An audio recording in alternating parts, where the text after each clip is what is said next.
Okay, picture this. You're just cruising down the road, music's on, everything's fine. And then, bam, a warning light pops up on your dash and your stomach just drops. And the message reads, engine power is reduced. I mean, what does that even mean? It sounds bad. And honestly, it's pretty vague. Is your car about to just give up on you right here in the middle of rush hour? Well, don't panic. Let's dig in and figure out exactly what your car is trying to tell you, and more importantly, what you need to do next. So the first thing you need to know is this isn't just your car randomly failing.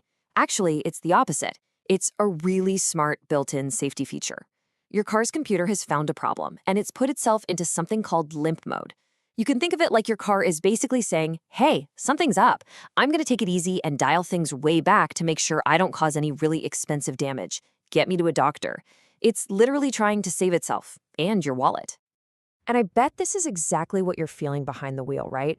Normally, everything's responsive, but in limp mode, oh man, you press the gas pedal and it feels like you're pushing a wet noodle.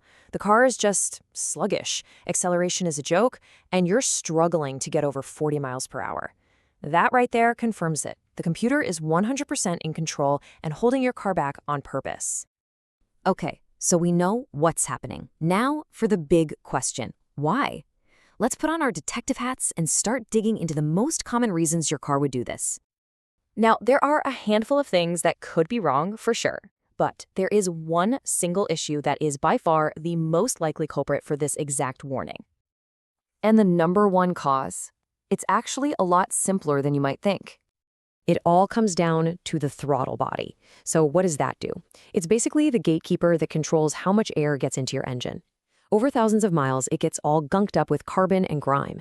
When that happens, the airflow gets restricted and the car's computer gets, well, confused. It senses something is wrong with the air-fuel mixture and freaks out. But here's the really good news. A lot of the time, all it needs is a good cleaning to get things back to normal. But, it's not always that simple. So if a clean throttle body doesn't do the trick, what's next on our list? We gotta look at some of the other things that can trigger that same warning. Next up is your car's nervous system, all its sensors. Think of these as the eyes and ears for your engine's main computer. You've got sensors that tell it how hard you're pressing the gas pedal, how much air is coming in, all that stuff. If just one of those sensors goes haywire and starts sending bad information, the computer can't trust what it's hearing. So, as a safety measure, it just shuts everything down and goes into limp mode.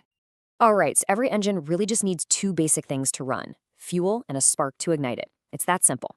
So it makes sense that if there's a problem with either of those systems, the car's going to have a bad time. We're talking about things like a fuel pump that's getting weak, a clogged up fuel filter, or even something as basic as some frayed wiring or a blown fuse.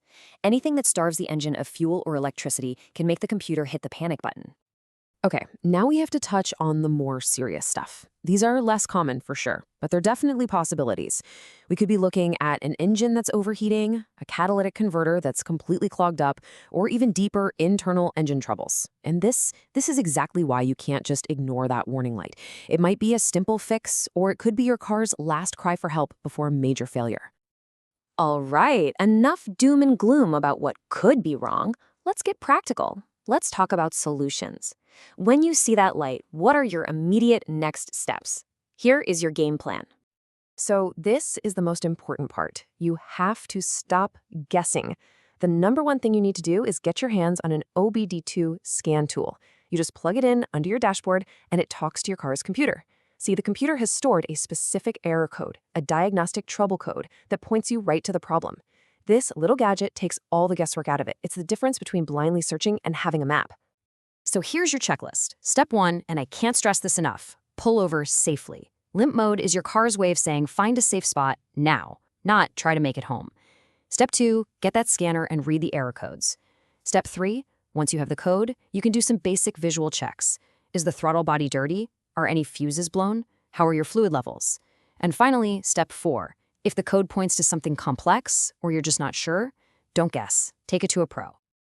And that leads us to the big question that I know is on a lot of your minds. The car is still moving, even if it's slow, so can't you just, ignore it and keep going? Maybe it'll just fix itself? Let me be crystal clear. Absolutely not. Pushing your car in limp mode is a terrible idea. The best case scenario is that it just dies completely and leaves you stranded somewhere. But the worst case scenario, whatever small problem triggered the warning in the first place could be turning into a catastrophic, engine-destroying failure. That warning light is not a suggestion, it's a command. So, at the end of the day, it really boils down to this simple choice, doesn't it?